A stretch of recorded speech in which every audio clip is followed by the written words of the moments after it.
কারি চাওয়াল।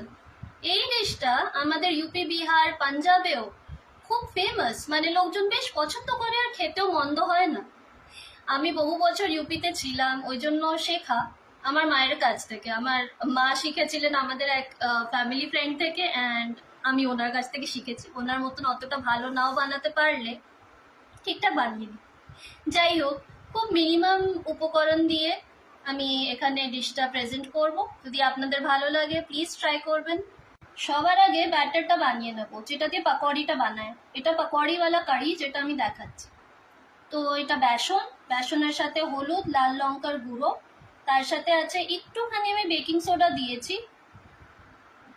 গোলমরিচ দিয়েছি, নুন আছে। এর মধ্যে আমি অ্যাড করে দেব এই কুচনো কাঁচা লঙ্কা, আদা আর কুচনো রসুন। এই পাশে দেখছেন আপনি কুচানো রসুন, কাঁচা লঙ্কা, জিরা আর লাল লঙ্কা রাখা, এগুলো সব ফোড়নে পড়বে পরে। এই দেখো সব সুন্দর করে ফেটিয়ে একটা ব্যাটার বানিয়ে নিয়েছি। খুব বেশি পাতলা না ব্যাটারটা, কনসিস্টেন্সিটা একটু ঠিকঠাক রাখতে হবে। ঠিক আছে, এরকম একটা কনসিস্টেন্সির ব্যাটার এটা। এটা একটুক্ষণ ঢেকে রেখে দেবো, 15-20 মিনিট, আধা ঘন্টা ঢেকে রাখতে পারলে ভালো হয়। আমি জাস্ট এই প্লেটটা দিয়ে ঢেকে দিলাম। তারপরে এগুলোর পাকোড়ি বানাবো। এই দেখো এখন পকোড়াগুলো ভালো করে ভেজে নেওয়া হচ্ছে।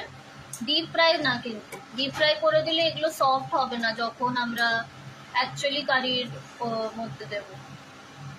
এটা হালকাভাবে ভাজতে হবে। আর পকোড়া বানানোর জন্য এই যে ব্যাটারটা, এটা বানানো মানে এটা তেলে দেওয়ার আগে আরেকবার ভালো করে ফেটিয়ে নিয়েছি। আর এতে নুনটা একটু বেশি রাখতে হয়, কারণ দই পরে তো, ওর জন্য একটুখানি বেশি রাখলে বেটার ব্যালেন্স হয়ে যায় টেস্টটা। মোটামুটি এক ব্যাচের মতন হয়ে গেলো, আরেকটা ব্যাচে হয়ে যাবে সব। এগুলো বার করে করে আমি ক্যাসেরোলেই রাখছি, বা কোনো ঢাকা কিছুতে রাখতে পারেন, তাকে এটা শক্ত না হয়ে যাবে। যতটা হাওয়া কম লাগবে ততটা ভালো। দেখো সব পকোড়িগুলো ভাজা হয়ে গিয়েছে, বেশ সুন্দর ফুলেছে। পরে এই যে দই নিয়ে নিয়েছি একটুখানি, মোটামুটি 1 কাপের মতন নিয়েছি আমি। এটাকে ভালো করে ফেটিয়ে তারপরে জল অ্যাড করে পুরো 1 বাটি জল এখানে করে নেবো ঘোলটা। আর এটা শুকনো বেসন নেওয়া, শুকনো বেসনটাকেও চেক করে নেবো কোনো রকম দলা না থাকলে। তারপরে এর মধ্যে জল অ্যাড করে আবার এটা পুরো 1 বাটি ব্যাটার অ্যাড করবো।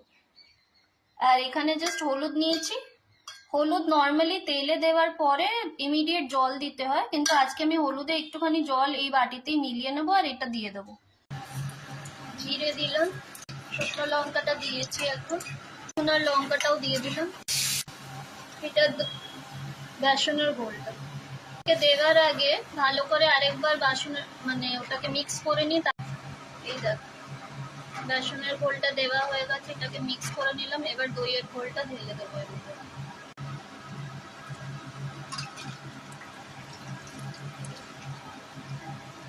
আঁচটা একদম সিমে রাখবেন, নাহলে ফেটে যাবে। আর দেখো পুরো টাইম কোনো রকম নুন অ্যাড করা হয়নি কিছুতেই, খালি পকোড়া বানানোর সময় সেই ব্যাটারে নুন ছিল, এখন কোনো নুন দেওয়া হয়নি, নাহলে কারিটা ফেটে যাবে। নুন আমরা একদম লাস্টে গ্যাস ফ্লেম অফ করে তারপরে দেব। বাস এটাকে ভালো করে মিক্স করা হয়ে গিয়েছে, এটাকে ঢেকে এবার আঁচটা বাড়িয়ে দেবো আর ওয়েট করবো। এটাতে যখন ফুটতে লাগবে তারপরে ওই পকোড়াগুলো অ্যাড করে দেবো। আমি আর একটু জল অ্যাড করবো, তারপরে ঢাকবো, কারণ অনেকক্ষণ পকোড়াটাকে দেওয়ার পরে ফুটবে তো জিনিসটা বেশি গাঢ় হয়ে যাবে। এটাকে মাঝে মাঝে ওপেন করে একটু মিক্স করে নেবো। এখনো বয়েল আসেনি, একটু সময় লাগবে।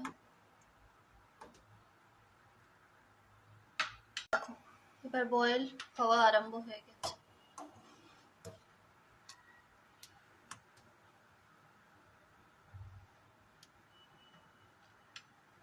এটা অনেকটা ফুলে উঠবে, দুধ যেরকম বয়েল হলে ফুলে ওঠে, এটাও ঠিক ওরকম হতে থাকবে।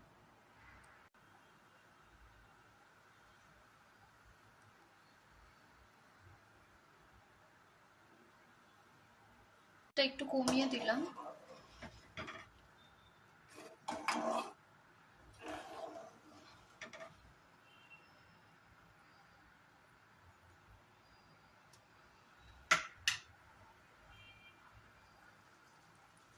যে এটা ফুটছে, এবার আমি পকোড়াগুলো দিয়ে দেবো এর মধ্যে।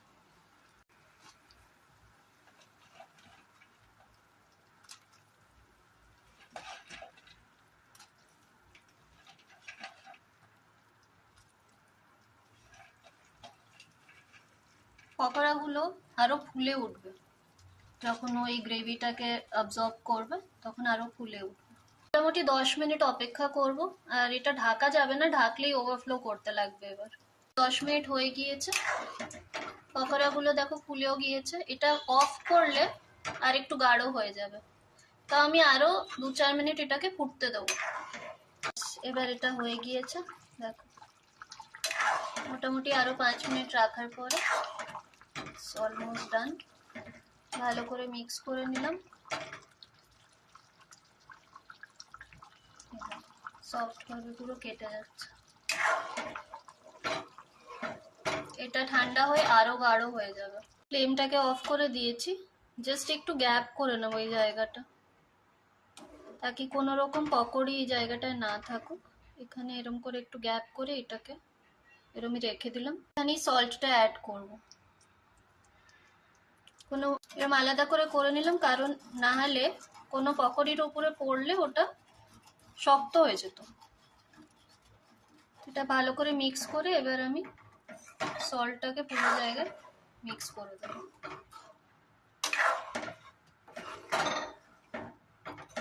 দেখো, বাস ডান।